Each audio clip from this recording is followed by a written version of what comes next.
This is the HTC Universal, and back 15 years ago this was at the pinnacle of mobile phone technology. And it was priced accordingly, $1,200 or $1,600 in today's money.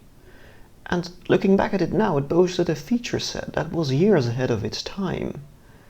But to fully appreciate it, let's rewind time 15 years back to 2005. Back in 2005, the mobile phone landscape was vastly different. This was 2 years before the first iPhone, and Nokia still reigned supreme, selling phones by the hundreds of millions. But alongside these regular cell phones, there was also a different kind of mobile device. The PDAs, or personal digital assistants, had been gaining popularity since the 1980s, with devices from Psion, Apple, IBM, and of course Palm. These devices were aimed towards business productivity with tasks like managing calendars, email, handling documents, and they often had a large touchscreen display. A few years after the first Palm Pilot, Microsoft released the first version of Windows CE, a streamlined version of PC Windows, and it would later become Windows Mobile. The Windows experience on mobile devices proved to be quite successful, with Pocket PCs eroding Palm's market share and eventually surpassing them in 2004.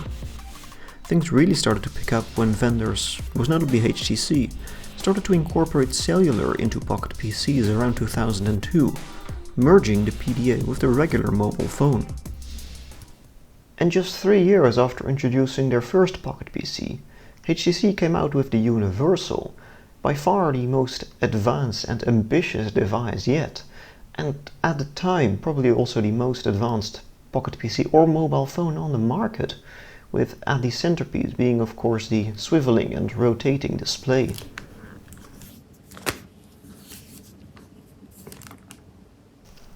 The Universal was sold under a lot of different names, like the Orange SVP M5000 or I'm a Jazz Jar, but is probably best known as this, the QTech 9000, QTech being the brand under which HTC sold their PDAs between 2004 and 2006.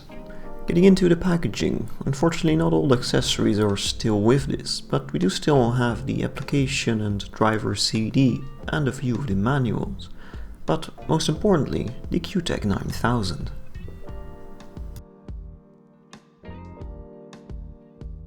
Starting on the front, there's the 3.6-inch display. Now this may not sound like much now, but back then this was like having a portable cinema. For example, the competing Nokia N70 only had a 2.1-inch display, with a resolution of 208 by 176. This had a resolution of 640 by 480, over 8 times the amount of pixels and actually better than all iPhones up until the iPhone 4. The Universal was also the first Pocket PC to have 3G UMTS connectivity, and using this novel high-speed network in combination with the front-facing camera, you could do something we now all take for granted, and that is making video calls. And the max resolution for the front-facing camera is 352 by 288, so this is the best you'd have gotten out of it. Next to the camera there is a D-pad for your non-touch navigation. Turning it over, we find a 1.3 megapixel fixed focus camera with LED flash, which was still an unusual feature back in 2005. Photos are about what you'd expect, and for indoor use the flash does help.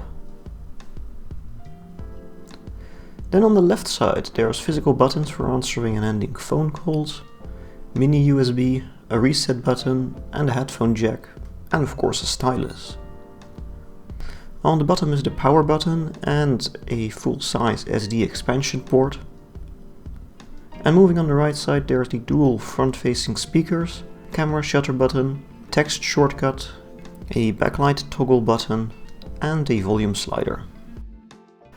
Now, the great thing about the Universal was that you could use it in 2 modes. Say you just want to do some phone calls, just flip and rotate the display, interface changes to portrait, and now you've just got a regular PDA. Now, even back then the Universal was a chunky device and holding it up to your ear does look rather goofy, but you could do it.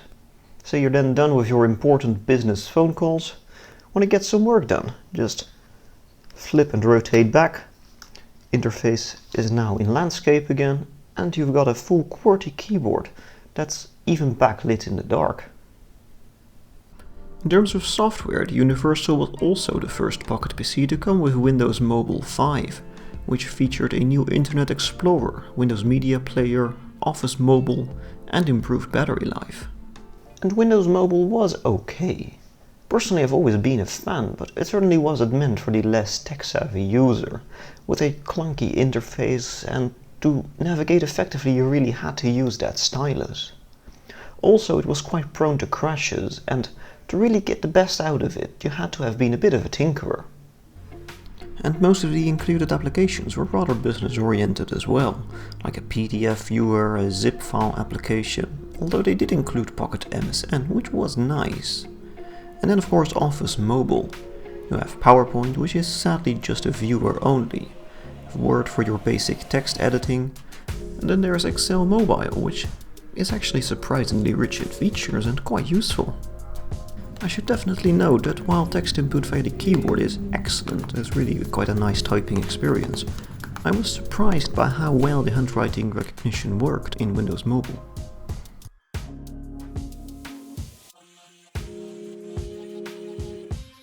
Getting 3G to work on a device from 2005 was definitely a highlight for me when making this video. With Internet Explorer you can still access some websites, but overall it's best to switch over to the more modern Opera Mini.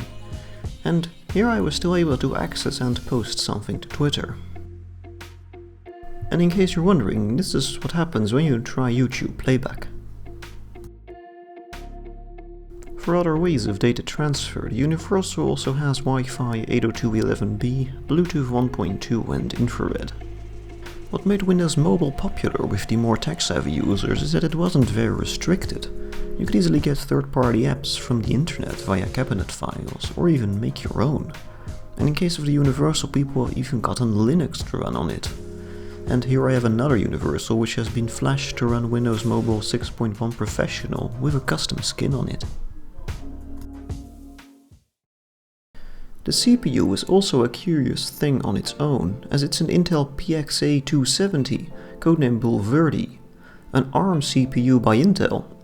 And back in the day, Intel had its own line of ARM processors under their X-scale operation, which were all based on the ARM v5 architecture, and these chips made their way into PDAs from many different brands. And the Bulverde chips were the second to last Intel ARM chips, before Intel sold X-scale to Marvell in 2006, as Intel wanted to shift their focus to very low power x86 based Atom SoCs, which they thought would be the future for mobile devices. Now, an interesting side note is that Intel's ex-CEO Paul Otellini stated that Intel almost struck a deal with Apple for the first iPhone, but in the end Intel didn't think Apple would sell enough volume to make money on it. Oh, what could have been? After the Universal, HTC would go on to produce many more memorable devices, like the Touch HD, the HTC Dream, the first Android phone, and of course the One M7. But whereas once they were pioneers of new and fascinating technology, in recent years HTC has been really struggling to keep up with the competition, producing only rather bland and mediocre devices. But with this video I hope to have brought back some light on the time when they were truly at the top of their game, and the Universal is a good example of that. And I do hope HTC will be back soon. Well, I hope you have enjoyed this video. If you did, please give it a thumbs up.